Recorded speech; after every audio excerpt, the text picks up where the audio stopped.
Hi everyone, I am Gerald, university lecturer based in Japan.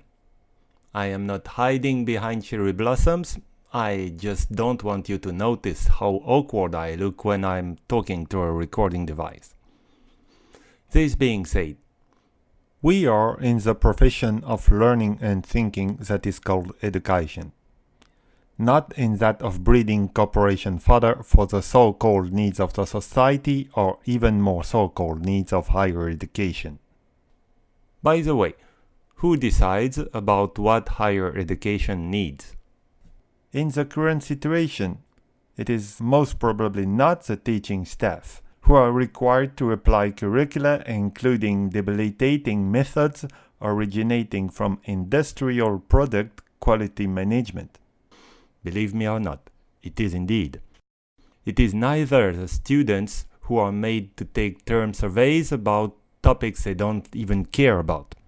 Fancifully labeled faculty development surveys for the sake of monitoring and statistical outputs. Notwithstanding the often omitted fact that a growing number of students spend their undergraduate years asking themselves, what the hell am I doing here?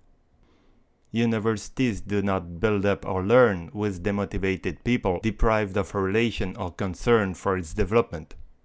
However, it happens that their most direct stakeholders, a word that I deeply despise because of its financial connotation, those that are the most concerned by its condition and becoming, are the students and staff.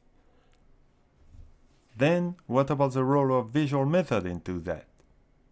They may be used as a tool to emphasize the widening gap between what higher education policies figure out or require students' learning and education to be, and what it really is, back to the reality of classrooms and lecture rooms.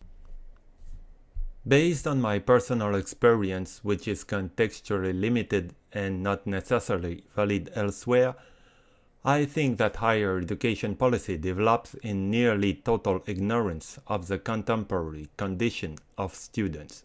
Who they are seems irrelevant. Instead, whenever policy text refers to the students, and the brackets, it is always as an abstract concept of a hypothetic policy-conforming student model who seldom exists anywhere. It is like saying the cog in the machine. From the machine's point of view, all cogs are similar, suffice that they keep the machine moving. But from the cog's point of view, they all have different positions and relations. Give them a voice, and one may hear another story, one different from the policy's dominant narrative of performativity, and may understand that excellence doesn't come out from instrumentalized students.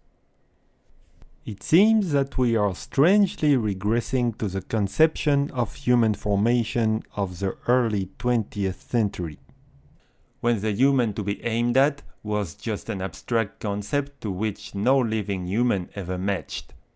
A pure ideological image with no reality, only designed to serve the by then needs of society. So, by now, higher education is made with students and staff.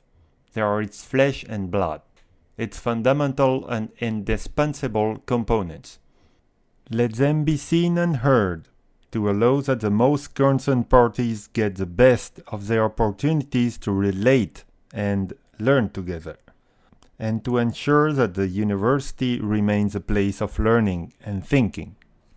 Thank you, Sarah, to have made me part of your research project. All the best to everyone, and thank you for listening.